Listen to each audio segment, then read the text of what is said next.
கிறிஸ்துவுக்குள் பிரியமான கர்த்தருடைய பிள்ளைகளே, இன்றைய வேத வசனமும் ஜெபமும் சகரியா 9:12 நம்பிக்கையுடைய சிறைகளே, அரணுக்கு திரும்புங்கள், ரெட்டிப்பான நன்மையை தருவேன், இன்றைக்கே தருவேன்.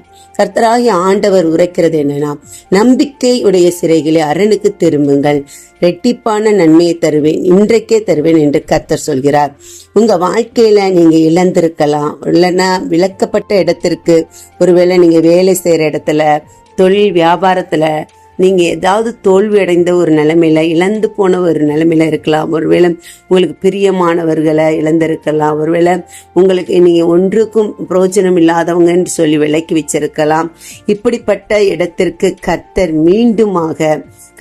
உங்களை மீண்டும் அழைக்கிறார். எதற்குன்னா, உங்கள் நம்பிக்கை இழக்காமல் அவருடைய பாதுகாப்புக்குள்ள, அவருடைய அரணுக்குள்ள நீங்க திரும்பும் போது கர்த்தர் நிச்சயமாகவே உங்களுக்கு இரட்டிப்பான நன்மைகளை அவர் தர உண்மை உள்ளவராய் இருக்கிறார். யாக்கோப்புடைய வாழ்க்கையில கூட பாருங்க, கர்த்தர் அவரை அவங்க தகப்பன் சகோதரனுக்கும் அவனுக்கும் மனஸ்தாபம் இருக்கும் போது அவங்க தகப்பன் என்ன பண்றார், யாக்கோப்பை தான் விலக்கி வைக்கிறார். யாக்கோப்பை விலக்கி அனுப்பி விடுகிறார், வெறுமையாய் அனுப்பி விடுகிறார். அப்போ யாக்கோப்புக்கு ஒரே ஒரு நம்பிக்கை கர்த்தர் மேல இருந்தது. அவர் கர்த்தர் இடத்துல அந்த நம்பிக்கையோடு ஒரு ஜெபங்களை ஏறெடுக்கும் போது, ஆண்டவரே, நான் இந்த இடத்துல இருந்து நான் கடந்து போகிறேன், நான் திரும்பமாய் என்னுடைய தேசத்திற்கு சமாதானத்தோடு நீங்க என்ன செய்யணும், கொண்டு வாங்க, நீங்க என்னோடு இருங்க சொல்லி அவர் ஜெபித்துட்டு போகும்போது கர்த்தர் அதே போல அவரை 2 பரிவாரத்தோடு கர்த்தர் திரும்பமாய் உங்க தகப்பன் இடத்திற்கு அவர் அழைக்கப்படுகிறத நம்ம பார்க்க முடிகிறது. இன்னைக்கு கூட உங்க வாழ்க்கையில நீங்க எதெல்லாம் இழந்திருக்கிறீங்க, எதெல்லாம் தோல்வி கண்டிருக்கீங்க, ஒருவேளை குடும்ப வாழ்க்கையில நீங்க தோல்வி கண்டிருக்கீங்களா, வேலை ஸ்தலத்துல மற்ற மனிதர்கள் மத்தியில தோற்கப்பட்டது போல, விளக்கப்பட்டது போல, அற்பமா எண்ணப்பட்டது போல நீங்க இருக்கீங்களா?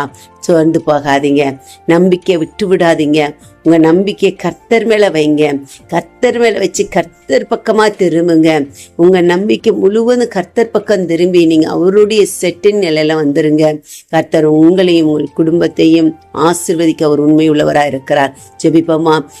அப்பா, அன்புள்ள ஏசப்பா, இந்த நாளுக்காக உமக்கு நன்றி செலுத்துகிறோம்.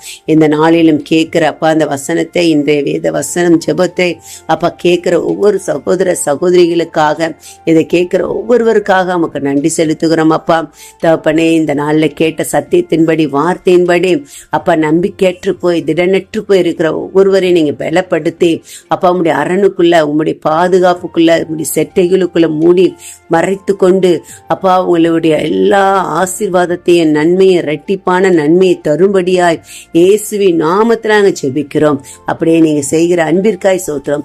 இயேசுவின் நாமத்தில் ஜெபிக்கிறோம். நல்ல பிதா.